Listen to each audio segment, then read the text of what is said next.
네, 반갑습니다. 김선생입니다. 최근에 중국, 미국 채권 싸움 덕분인지 외환거래에 대한 관심이 좀 많아지고 있습니다. 전문가들만 수익 내던 시장에서 개인 투자자들이 20%나 증가를 했죠. 이 외환거래라는 걸 시작하기 앞서서 중요한 포인트 3개 꼭 체크를 하셔야 되는데, 우선 제가 카페에도 올려놨지만 2008년부터 세계적 금융위기 이후에 강달러 현상이 지속이 되면서 우리나라에서도 당시 외환거래가 부자들 사이에서 유행을 했었습니다. 그러나 그 시즌이 국내 경제도 안 좋았기 때문에 국내 그 금융당국의 규제가 너무 심했죠. 2009년부터 증거금 비율이나 마진콜을 높여서 국내 6,000개의 계좌에서 90%의 손실이 발생을 했었고요. 전 세계 파생 상품의 시장을 잡고 있는 홍콩, 일본, 호주 거래소들과 갭차가 갈수록 좀 심해지고 있죠. 그렇기 때문에 해외 거래소를 선택을 해야 하지만 어디서부터 어떻게 시작을 해야 할지 모르는 소액 투자자들이 있어서 영상을 좀 만들게 되었습니다. 첫 번째, 브로커 선택이죠. 우선적으로 저는 investing.com 중개인 등록을 먼저 좀 보는 편입니다. 투자를 하신 분들은 인베스팅은 다 아실 거고요.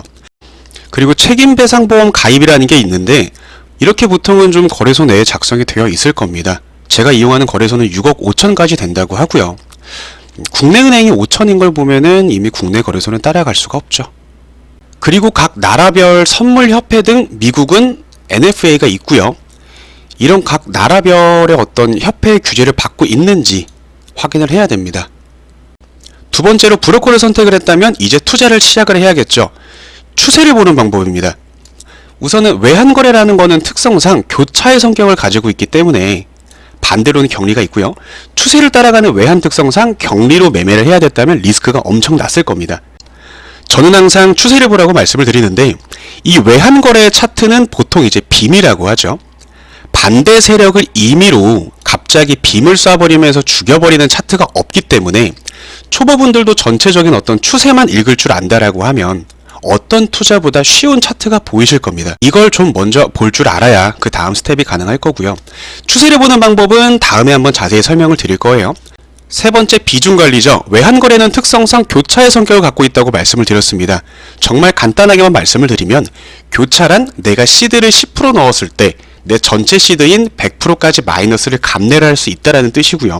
격리는 내가 10% 정도 시드를 넣었을 때 마이너스 10%가 되면 그 시드는 청산이 됩니다. 즉, 교차는 비중에 따라서 리스크의 관리가 엄청나게 차이가 나기 때문에 전문가의 조언을 듣고 비중을 잡는 게 좋죠. 저는 카피 트레이딩을 운영을 하고 있기 때문에 보통 전체 시드의 10%만 운영을 하고 있습니다. 그 10%의 시드도 26개 정도로 나눠서 분산 투자가 좀 들어가고 있고요. 직접 투자를 하시는 분들은 그에 맞는 스케줄과 비중 관리를 우선으로 잡고 시작을 꼭 하셔야 돼요. 이 세 가지의 중요한 포인트 필수 체크 꼭 하셔야 되고요.